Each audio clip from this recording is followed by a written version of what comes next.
Today we're going to take a look at a vintage MRE. And this one is actually going to be pretty special, or at least special to me, for a number of reasons. Because of that, this is going to be a long video, and I realize a lot of people are here to see reviews of MREs and not long stories from me. So if you do want to see a quicker version of this without all the history and gabbing, feel free to click the link down below. First thing that makes this special is that I'm filming it on Veterans Day. Of course, since I'm filming it today, it means that it won't be edited and posted until well after Veterans Day. But I think the fact that it's being filmed on Veterans Day is still a pretty good tribute to the veterans out there. And even though you may not be watching this on Veterans Day, I think that any day is a good day to thank our veterans, whether it's Veterans Day or not. So thank you to all the veterans out there. And the other reason that this is so special is because while I've only had this MRE in my possession for a couple of days, it's actually been in my family since it was pretty much new. My brother joined the Marines in 1981, and he actually brought this one home with him. And he's actually the person that gave me my first ever MRE. I had had some C-Rations as a kid, but when MREs came out, I really didn't have any way to get a hold of one, and he brought one home for me, which is pretty cool. And it turns out he also brought a few home for himself. And as far as I know, this is the only one he has left. It's kind of been a souvenir of his from his days in the service for over 30 years. And now he has handed it over to me and entrusted me to make a video about it. So I hope this is going to be a good one.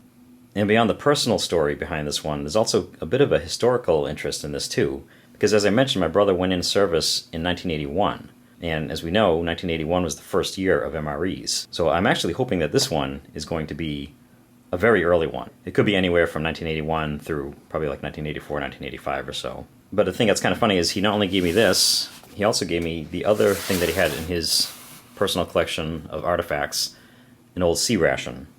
And this is, to me, this is perfect because he went in 1981. When he was in basic, they were probably still using C-Rations. MREs were being phased in, and who knows how long it took to use up some of the C-Rations before they got too old to eat. To save money, I'm sure they were eating them for quite a while. This one he did say isn't complete. I'm probably not going to do a review on this one. I'm probably going to actually give this back to him to go back into his memory collection. But I did want to at least take a look at it, since we're here.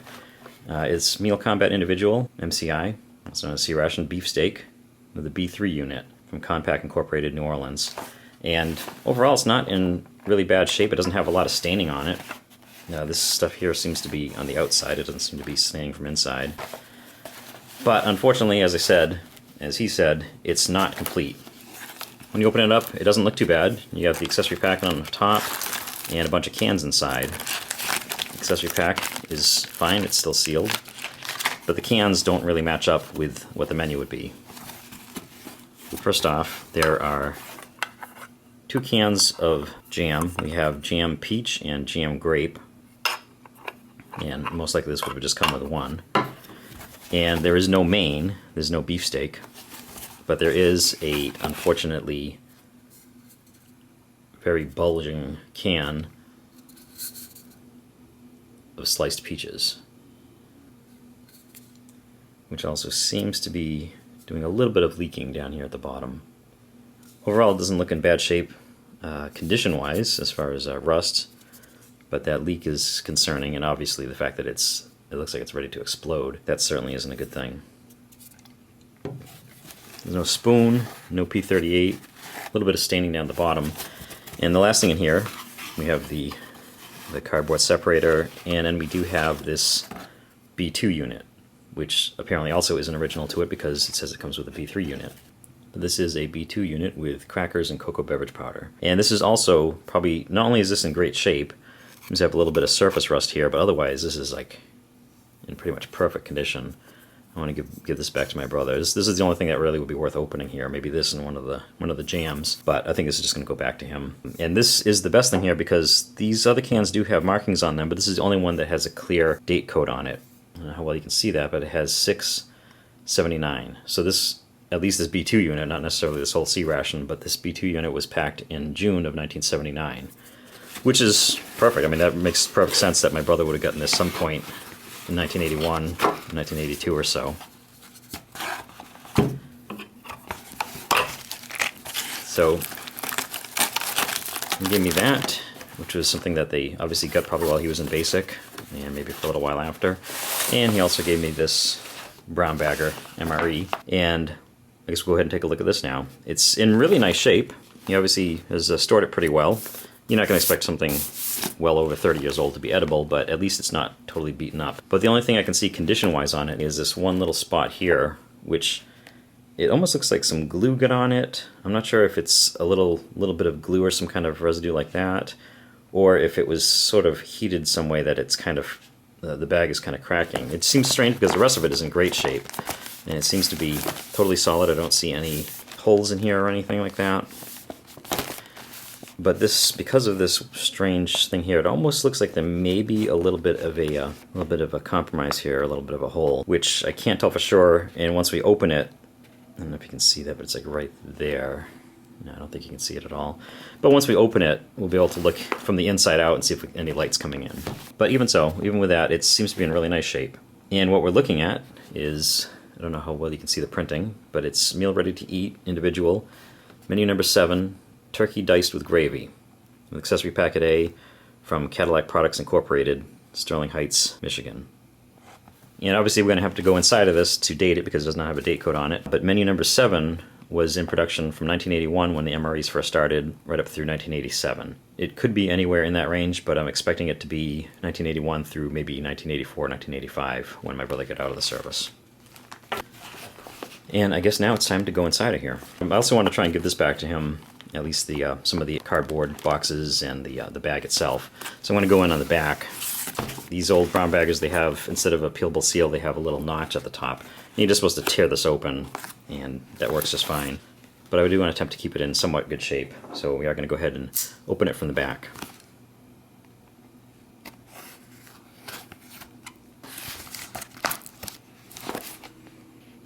Not much of an odor coming off of that, which is obviously a great sign. If anything, it smells of plastic and cardboard, which makes perfect sense. And it maybe a little bit like a basement, like a cement basement, which is probably where it's been stored for most of its life. But nothing jumps out as being rancid or off.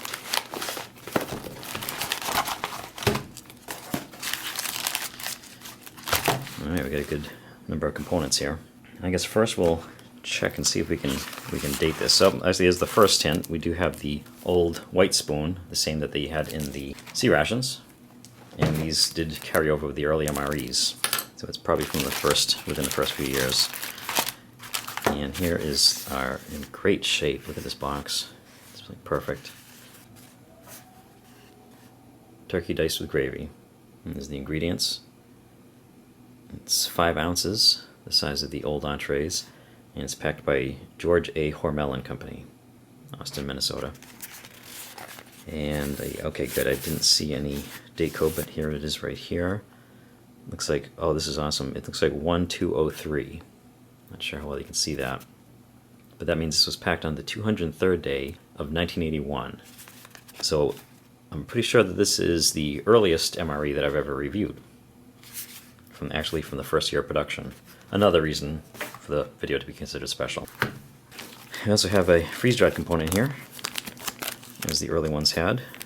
It's weird, it almost looks like a zip-top bag here, but it's not. This is, oh, it's a potato patty.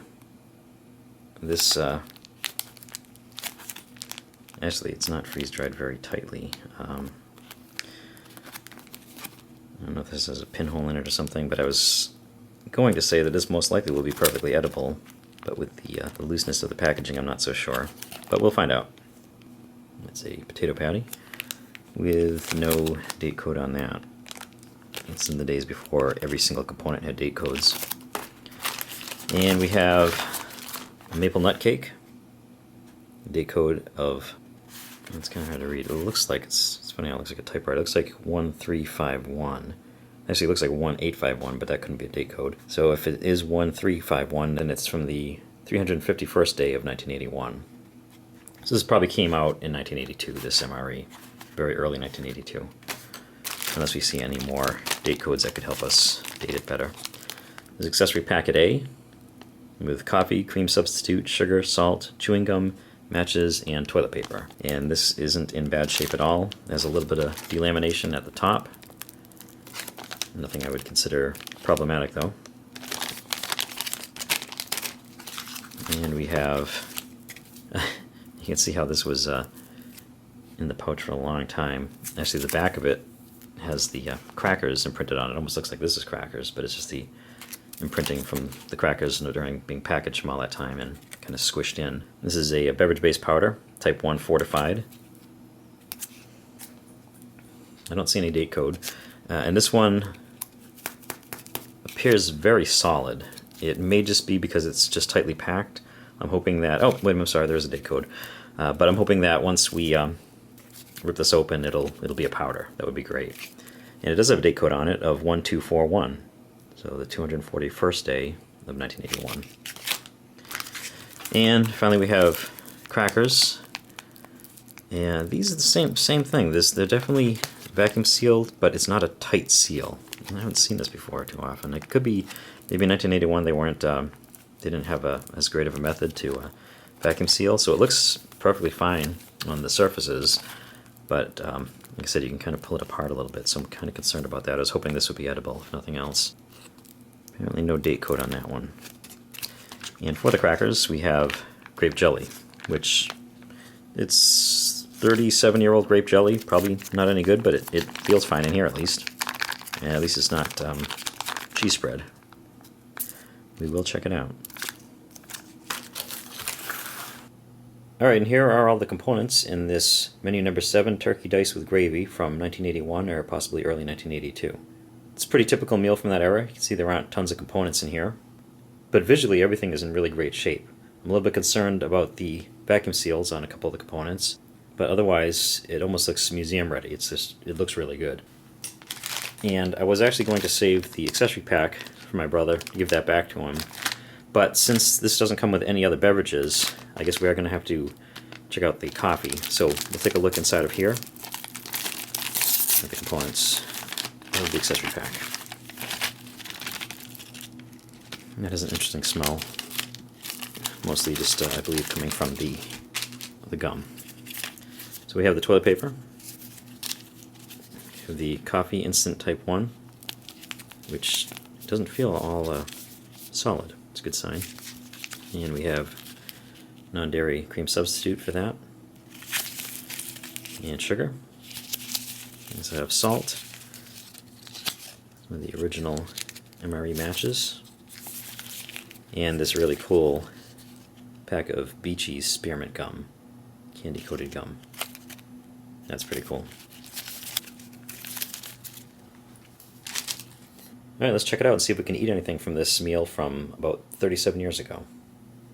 Alright, so after opening up the accessory pack, which I probably should have slit from the back, I realized that, of course, there is another beverage in this one. Sorry about that. It's the cocoa beverage powder. I was thinking the fact that there wasn't a fruit-flavored beverage powder. But since we do have it open, we will take a look at the coffee. And I'm going to save the Beachy's, give those back to my brother. It would be kind of cool to take a look at them, but I think it's even cooler to be able to take a look at this box. And that's going to be probably the kind of the coolest thing in here altogether. So we'll take a look at some of the stuff and hope that it is edible. Or at least that some of it's edible. If not, at least we'll be able to take a look at it. I'm going to start with these crackers. And I realized I said there was no date code, and for all intents and purposes there isn't, but there is some little markings up on the top here, and you can kind of see from the back that they're punched through this way, so it looks like it does have a date code, but it was stamped too lightly to be able to get any of the numbers off of it. But we get enough of the other date codes that we get a pretty good idea when this is from, so that's fine. And I'm going to actually, because of the fact that it seems like it may have been compromised, I'm going to open this from the back and actually see if I can hear a little hiss out of this. Did not hear any hiss at all. Obviously not a great sign. And before I take a whiff of this, I will say that I've opened a lot of vintage MREs. I don't know how many people have seen all the videos I've done, but it's something I've done quite a few of, and I've had quite a few of, whether I filmed them or not. And to this day, I have never opened a pack of crackers that were bad. Seen a lot of Gun Dogs, a lot of Kiwi Dudes, some of Steve 1989's, where they complain about the bleachy smell. And believe it or not, I've never encountered that before. So, with the fact that this does not seem to have a good seal on it, or did not seem to have a good seal on it, I'm expecting these to not be good. But let me take a whiff and see what they're like. Okay, yeah, I think these are bad. That's an odd smell. It basically smells like something really old. Yeah, I think I am getting the bleach from that. I probably should have just left these in there, not even messed with them, but I don't think I'm going to be able to eat these, unfortunately. And it's really unfortunate because I really love these early crackers. These are the ones... No, these aren't. That's weird. These look like more like the modern ones. I thought these were going to be the ones that are more like clearly defined as being 4 pieces. Yeah, that's amazing. I've never gotten bad crackers before. This is the first time. That is actually quite unfortunate, but not too much of a surprise. If these things stay sealed, they will stay good for a long time. I'm not even sure I'm going to be able to leave these out here. They're really pretty bad. But if nothing else, we could at least take a look at the grape jelly on there, even if I'm not going to eat any of that. And you're not supposed to need jelly. You're supposed to need the peanut butter and the cheese spreads. But with something that's this old, I don't think it's a bad idea to have it all mixed up. Oh, these crackers are going to be hard. It's going to be hard to judge some of the other stuff, just because the crackers are so bad. Let's see if this is just going to turn to a complete liquid. No, it doesn't look too bad.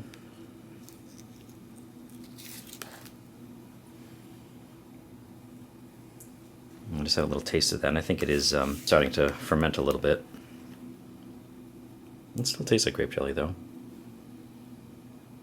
Yeah, that probably would be somewhat edible. Not anymore now that I put it on those crackers. Alright, I'm going to go right to the dessert with the maple nut cake. And there's one word on here that indicates that this is probably going to be bad. It's the nut. The nuts do not last. They do not last very well. And they become rancid and inedible.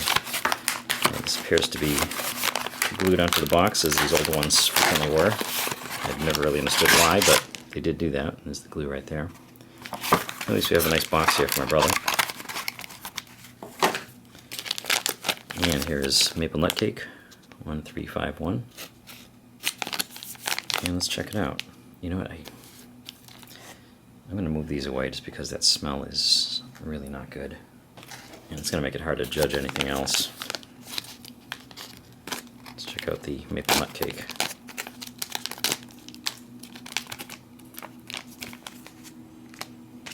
It smells good. It smells like the old nut cakes. It's kind of a little flashback seeing this and feeling it too, with that sort of oily residue that's on it. It's not as shiny as I expected it to be. And you can see the nuts are dark, but they're always kind of dark. I mean, they're probably bad, but I'm not really smelling anything to indicate that. Visually, a little bit of a warning. Smell test, not bad at all.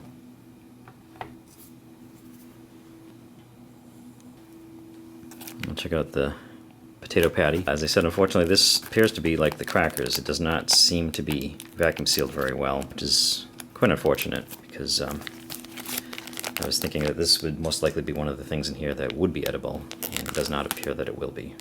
Well, from that aspect at least. But let's check it out. Find out for sure. It has the little plastic bag inside, which is very oily, and it smells like an old out-of-business convenience store in the 70s. The outside of the bag is very oily, but that's not uncommon. And so these bags are kind of cool because you could reconstitute them right in the bag. Just add a little bit of water right into that. It's kind of convenient. That has an odd smell to it. There's something almost potatoey about it. There's definitely something musty and off to it. Doesn't look too bad.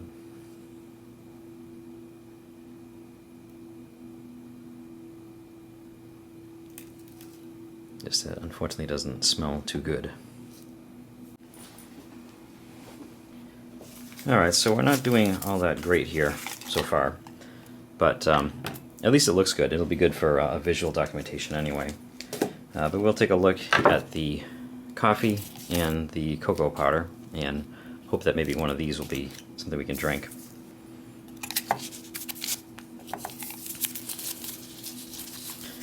This is the Coffee Instant Type 1.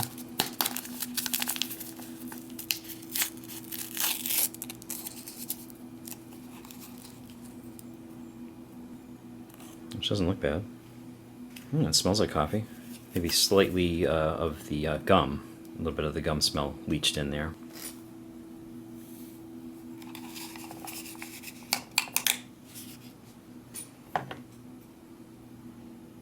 Actually smells pretty good because I'm still getting that cracker smell despite the fact that it's kind of far away. I'll put the sugar in there.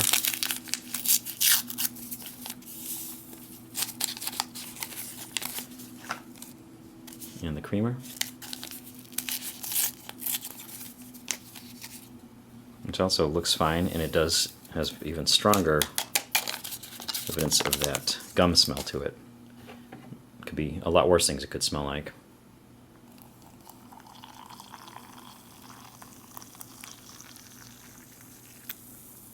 And I am going to save the spoon that came with this to give back to my brother. I'll just be using a standard brown MRE spoon.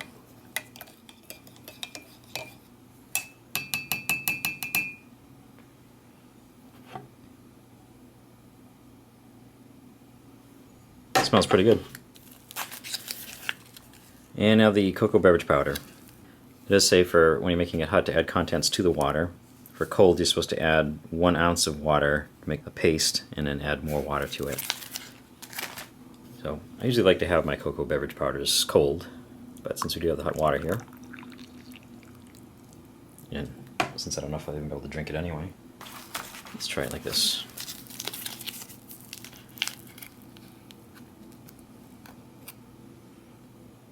Alright, it does still seem to be in powder form, which is a great sign. And it smells like cocoa beverage powder. It does seem to be caked up a bit here, which may not be the end of the world. It's quite caked up there. There's a little bit of spotting on there too. Doesn't seem to smell too bad though. Let's hope it'll break up in the water. Wow.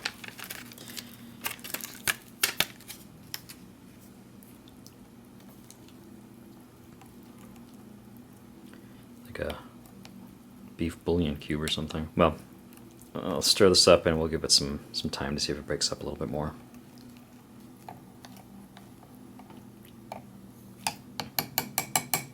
Certainly looks like cocoa.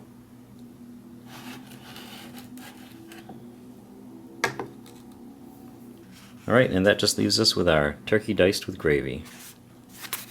Right on the 203rd day of 1981.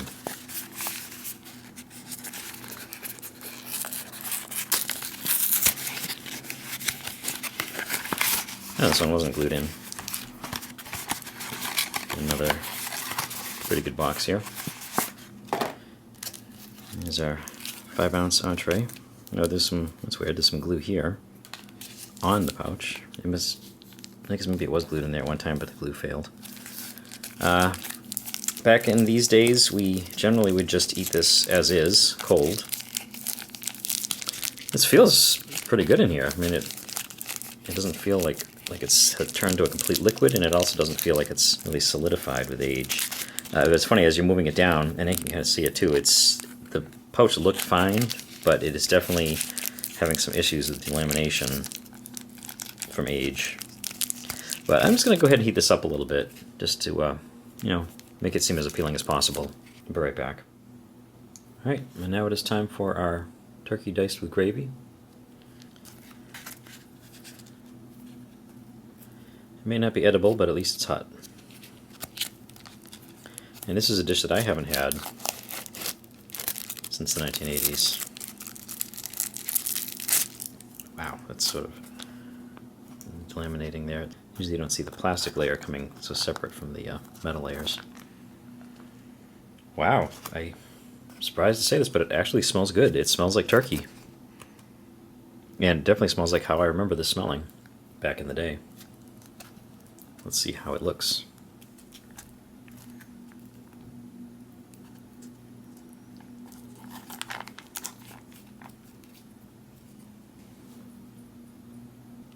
Not only have I not eaten this since the 1980s, I don't think I've ever had it hot. It was always cold. Alright, so I guess now is basically the moment of truth, where we find out if anything here is actually edible. And if nothing else, it gives you an appreciation for how much MREs really have improved over the years. But this really wouldn't have been a bad thing to eat back in 1981. I am going to try some of this turkey, because it smells just fine. So I'm hoping that it actually is. I'll chew it up a little before I swallow it, though.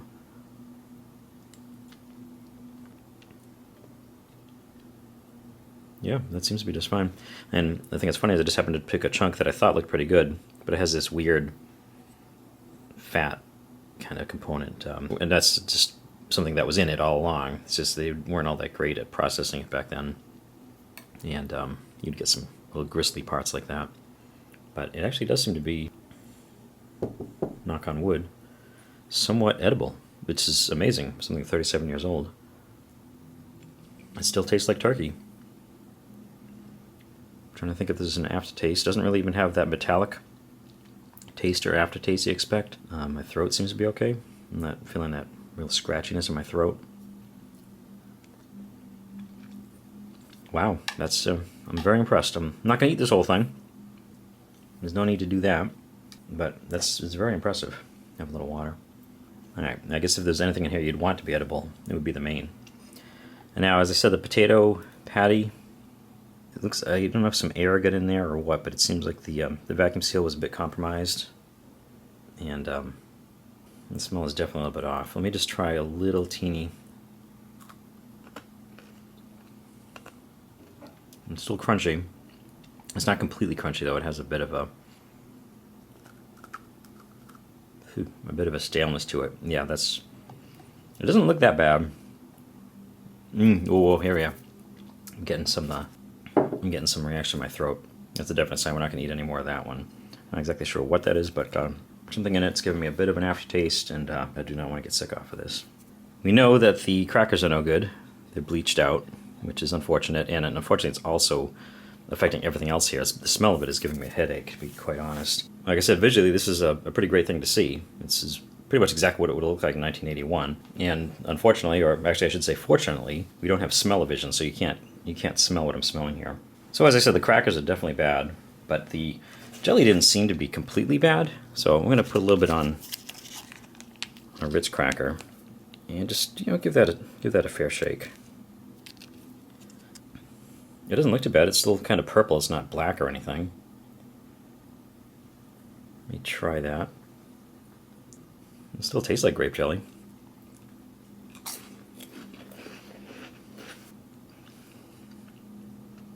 Seems to taste just fine. Waiting for any kind of aftertaste, but looks like that survived. The turkey seems to have survived, and the grape jelly seems to have survived. I'll try some of this coffee.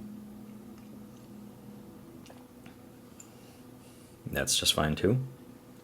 Doesn't seem to have any metallic taste to that.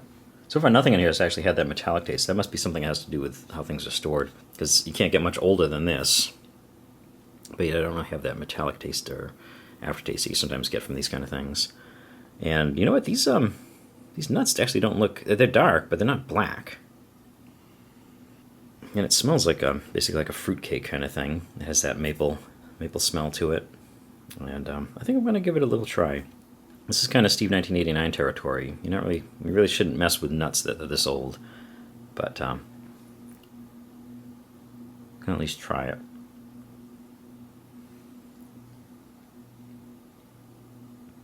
Tastes fine. I think I've seen Steve in the past basically eat around the nuts just to get at some of the cake that was still good. This seems to be okay.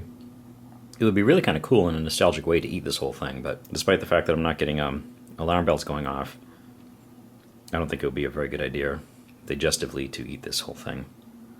Maybe a little bit more. Yeah, we have a few pretty good components here so far. I did want to try the cocoa beverage. Let's see how this stuff... Yeah, it's definitely congealed down the bottom, those little clumps. My throat's not too happy about what I'm doing to it right now, but it's not it's not closing up on me or anything, so hopefully I'll be okay with this stuff. Let me give this a little taste. That I think is okay. It has an interesting bit of a taste slash aftertaste where it's kind of this could be a little bit metallic. It has a little bit of a plastic kind of taste to it. It's sort of like having a waxy chocolate, or probably more specifically having really old chocolate, which obviously is what it is. And that's not very pleasant. It doesn't taste particularly off, but something's not really agreeing with me. But I guess we just tasted everything that we could from this. I think these Beachies, basically like chiclets, I think these are going to be fine. But these are going back to my brother.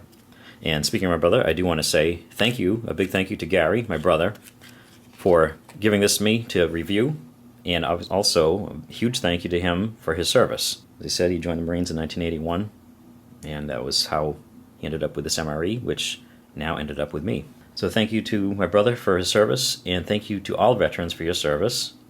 And to everyone else, thank you for watching.